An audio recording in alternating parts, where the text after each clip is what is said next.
Olá pessoal, tudo bem? Estamos aqui para mais um vídeo falando sobre direitos autorais nos últimos anos, regulação de direito autoral, mundo digital, internet. E hoje temos um professor que sabe tudo do assunto, que vai compartilhar conosco algumas das questões mais quentes relacionadas ao direito autoral e a regulação do direito autoral na internet. Vitor Drummond, Vitor, se apresenta aí para o pessoal saber um pouquinho mais sobre você. Eu já conheço, mas vamos deixar aí todo mundo saber de você mesmo. Obrigado, querido Sérgio. Um abraço antes de tudo. Um prazer, uma honra estar aqui com o ITS, com você. Bom, eu sou professor universitário, tenho uma carreira relativamente longeva, aí, 20 e poucos anos trabalhando em várias instituições, como professor, mestrado, doutorado, enfim, graduação, cursos diversos.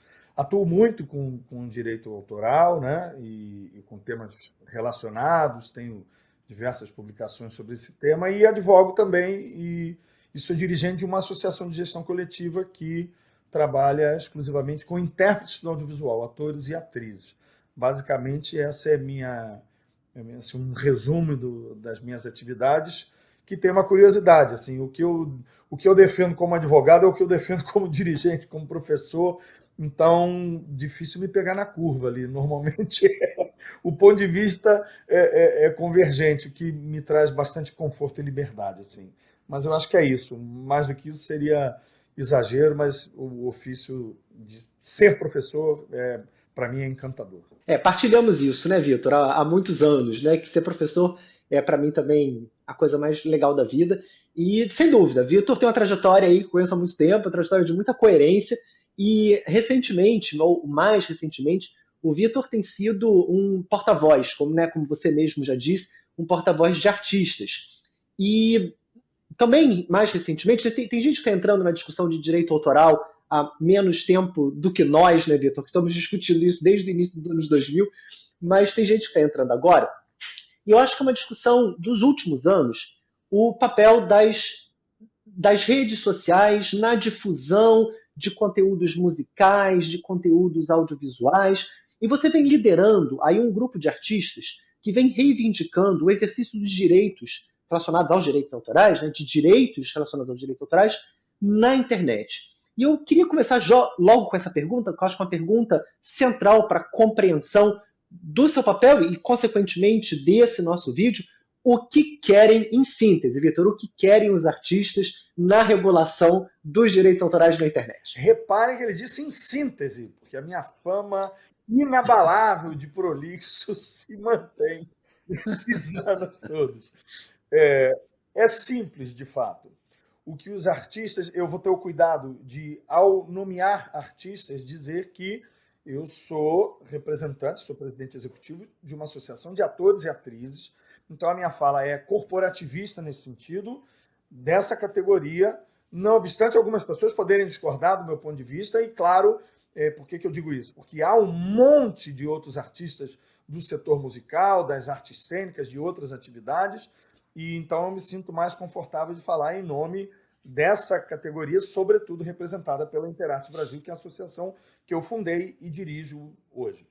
Mas veja, desde o início, desde meados da década de 90, existe um movimento não brasileiro, mas universal e, sobretudo, fundado no direito europeu, de compensar os artistas por usos das obras que contêm as obras deles ou as interpretações e que passaram a ser de uso, naquele momento, esperava-se massificado e hoje sim massificado, em decorrência do avanço tecnológico. Deu-se a esse nome, deu-se a esse direito, o nome de direito de remuneração. Portanto, o direito ou os direitos de remuneração são uma forma que a gente poderia dizer não clássica de direitos autorais, já que os direitos autorais são determinados pela exclusividade. Então, quando surgem os direitos no século XVIII, como consequência dos privilégios reais e etc., e vão se fundamentar tanto no sistema inglês quanto no sistema francês, eles são baseados primordialmente na exclusividade. Quem tem o uso, quem é o criador de uma obra, tem a exclusividade para permitir o uso ou não.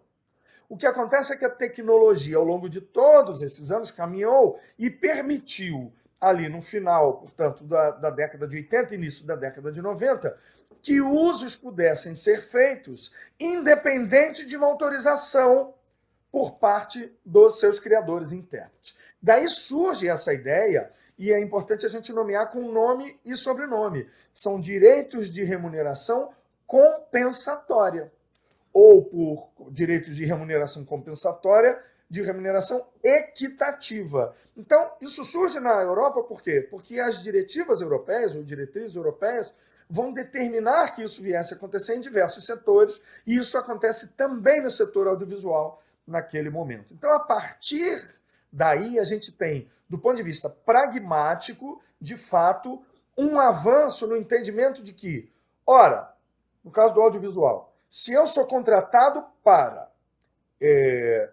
intérpretes, né, no caso dos intérpretes, interpretar um papel, e esse papel, essa interpretação, fará parte de um conteúdo mais amplo, que é uma obra que no mercado se gosta muito de chamar de produto, que eu acho uma péssima palavra, e é, claro, uma forçação de barra por parte da indústria, para dizer que é tudo um produto, né? Ou conteúdo, palavras muito perigosas no direito autoral. Né? Mas o fato é que esse resultado criativo, seja uma obra ou interpretação, ele gera uma série de usos que historicamente não foram sendo previstos. Então, daí existe o surgimento do direito de remuneração. Ele começa incipientemente com a remuneração por cópia privada, para os aparatos, né, da década de 90, para fita cassete, DVD, muito na reprografia, nos direitos, né, de obras literárias, chamamos assim, ou de obras vinculadas à escrita. E aí ele vai se desenvolvendo também nesse ambiente tecnológico do audiovisual, que, obviamente, alguns anos atrás todo mundo já sabia que seria a efervescência até com aparatos como telefone, etc. Então, essa é a lógica. Os contratos e a lógica do direito autoral eram baseados na exclusividade e num uso que se controlava. Ou seja, um artista, por exemplo, um intérprete, um ator, seria contratado por uma empresa de radiodifusão, que também era produtora, no caso da América Latina, de Tijuana, Ushuaia, como eu digo. Então, uma TV como a Globo ou a Record, tradicionalmente eram produtoras e exibidoras, e queriam pagar por um ato único. Só que o ato vai se constatando que esses atos são muito mais amplos, e isso vai surgir na década de 90. Hoje a discussão é muito mais grave, porque ela ultrapassou meramente a radiodifusão, ela está em tudo e ela estará em todas as formas de utilização digitais. Inclusive é perigoso falar em digital, porque a gente está falando de ferramenta de possibilidade de acesso, ou a gente está falando em formas de produção ou de divulgação, né? A expressão digital é muito, muito ampla nesse sentido. O fato é que, quanto mais se usa uma obra em direito autoral, o que inclui interpretação, mais deve haver o pagamento. Quando você tinha o direito autoral sob a forma exclusiva somente, isso se dava de uma forma mais controlada. E hoje não há. Então, os artistas e os criadores veem o seu trabalho ser utilizado de forma incontestável em várias formas, vários modelos, toda a indústria é beneficiada com isso, menos os criadores, porque não existe uma remuneração compensatória. Essa é a demanda. Perfeito, Vitor. Eu acho que, né, naturalmente deu para entender muito bem a origem dessa demanda. Eu vou voltar a esse ponto daqui a pouquinho, porque eu quero entender um pouco melhor como na prática, né, quais são esses usos e como na prática vocês estão pensando que essa remuneração adicional é justa.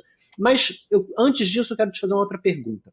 Porque desde 2014, com o surgimento do Marco Civil da internet, a gente vem tentando, né, regular a internet, os problemas vão aparecendo, a gente vai tentando compreender e regular. E aí, recentemente, quer dizer, alguns anos atrás, surge o PL 2630, conhecido como PL das Fake News, que trata de vários assuntos, não só de desinformação, mas tratava também de direito autoral. E aí, a parte de direito autoral sai do projeto do PL e se transforma num PL autônomo. No ano passado, em 2023, em alguns momentos se cogitou de votar o PL no Congresso e transformar o PL, né, estou falando agora especificamente do direito autoral.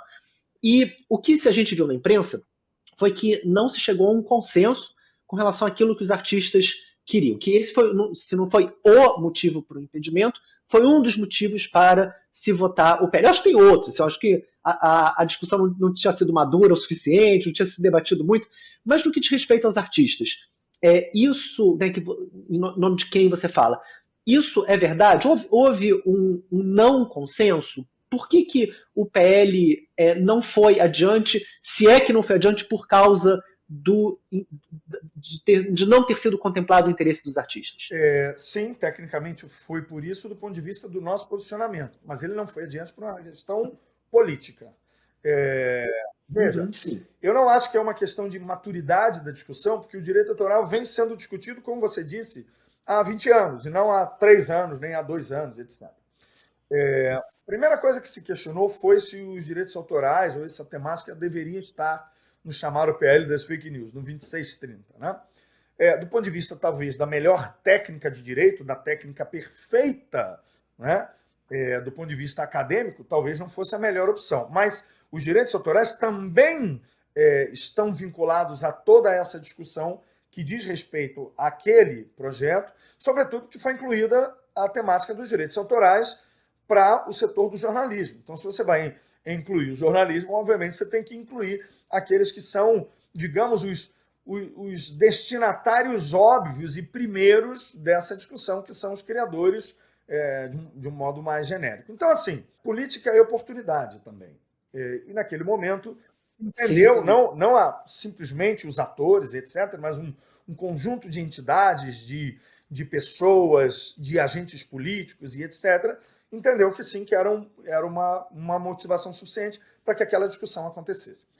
Ele foi destacar, e também é importante dizer, os agentes todos que dizem respeito a esse destaque não são somente os artistas, não é como se faz a legislação, né? Não é um desejo dos artistas que é suficiente para fazer isso, não é uma presença dos artistas lá, não é o lobby da Interartes pelo Vitor Drummond presente em Brasília, até porque a gente sabe que tipo de poder a gente pode ter e que tipo de poder os nossos adversários políticos no processo legislativo têm, né?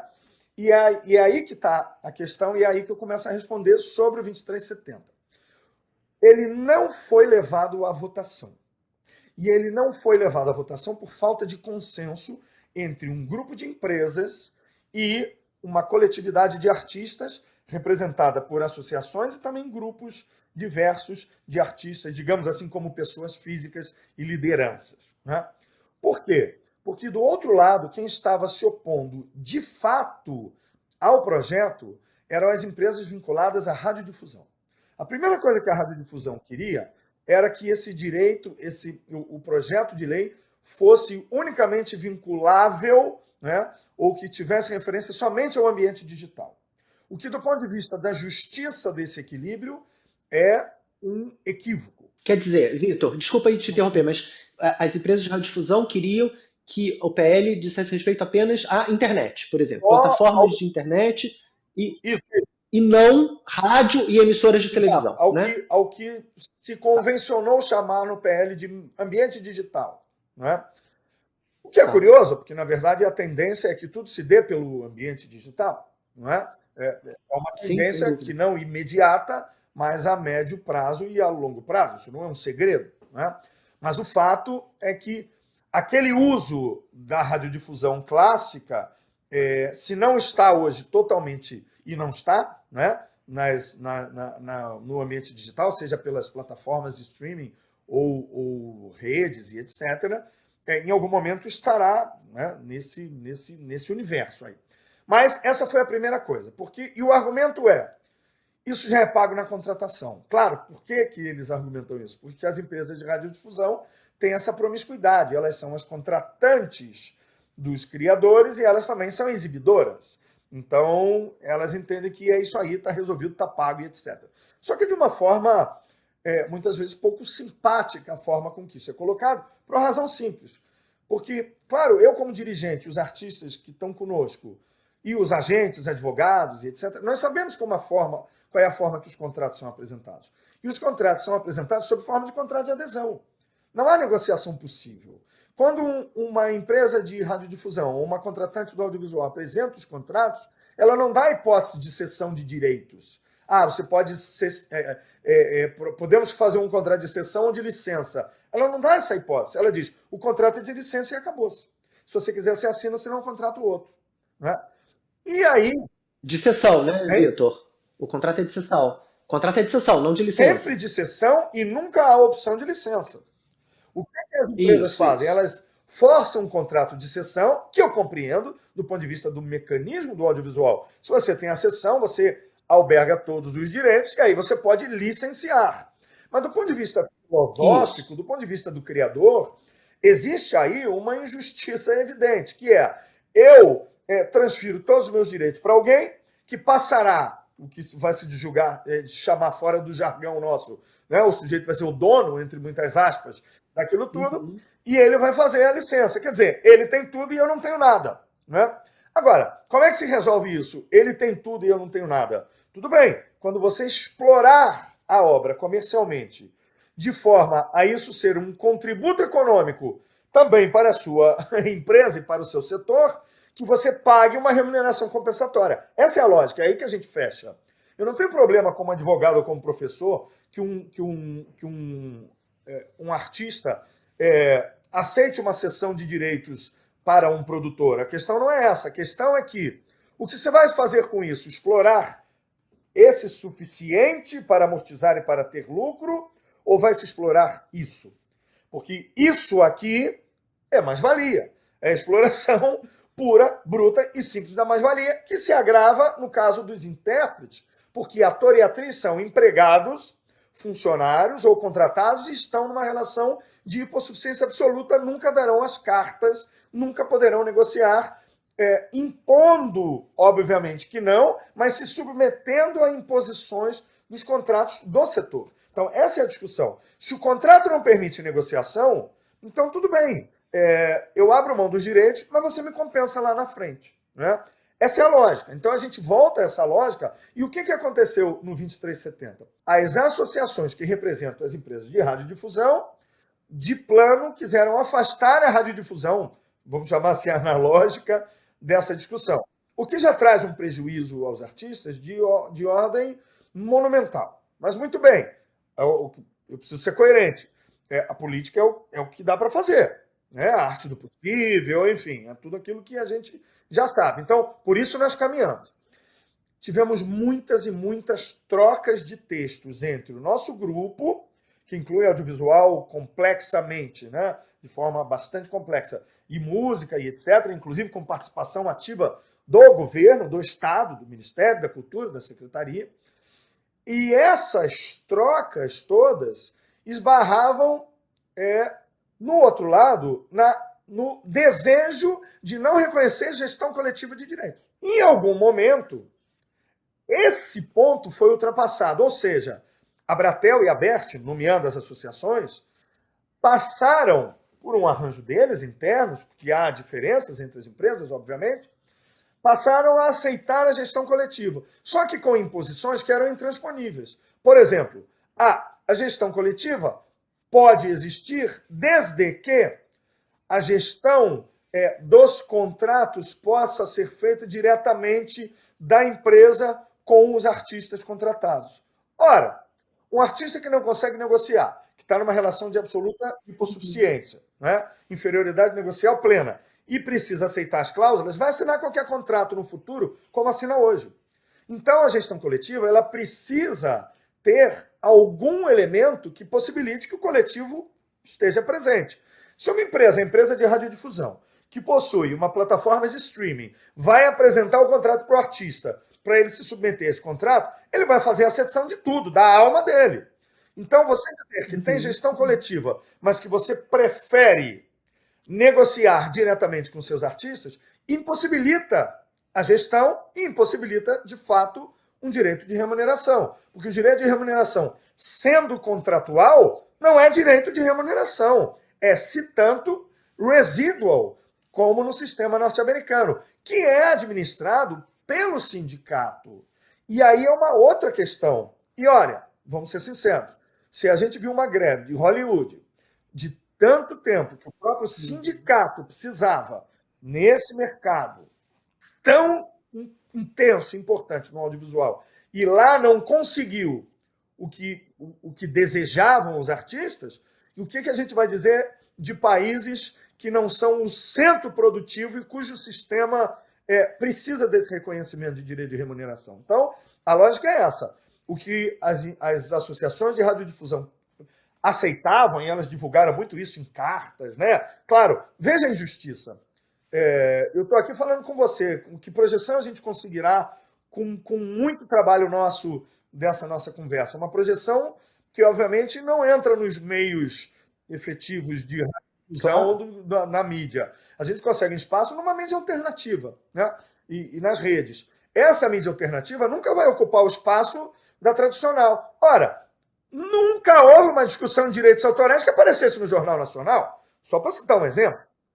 Óbvio, né? Isso não vai para o Fantástico, não é? Isso não vai para o programa da Record do domingo, para o Jornal da Record, ou qualquer um deles. Isso não vai acontecer. Então, porque obviamente, essa discussão não interessa a quem está no mainstream. Então, isso vai demonstrando essa filosofia necessária dessa proteção desses direitos. Por essa razão, existe uma relação de hipossuficiência que eu quase me arriscaria a dizer, é uma tese ainda não desenvolvida, mas que eu tenho jogado assim para o universo, assim, para discutir com pessoas, mas eu me arriscaria quase a dizer que o criador, ou a circunstância do criador, que criador todos nós somos, ela é mais do que uma relação de hipossuficiência, a gente está diante, praticamente, de um direito de minorias. Claro que não é uma minoria, porque ela não é identificável de acordo com critérios religiosos, étnicos, né, de gênero, etc. e tal, porque é uma universalidade.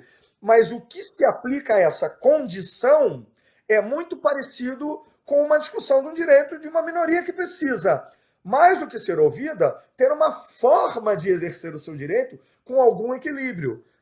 A diferença é que todos somos criadores, né? Mas isso se coloca no streaming, isso se coloca perante as ferramentas de inteligência artificial e etc. As grandes corporações ditam e vão continuar ditando as regras. A gente precisa de regras que sejam minimamente razoáveis. Por isso não teve acordo. Por essa razão, e por outras razões, né, que eles chamam de filigranas. A ABERT, a Abratel chamam de filigranas. A gente permite gestão coletiva, mas precisa fazer um acordo individual, ser possível, direto com o artista.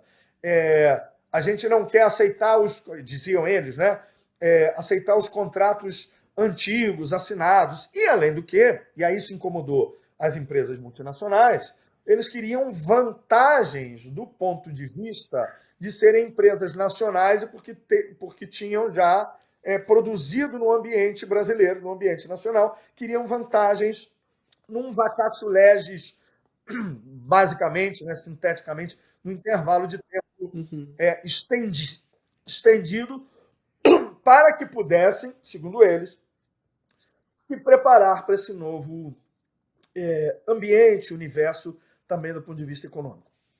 Esses eram os pontos, tentando trazer mais a questão genérica do que os aspectos específicos.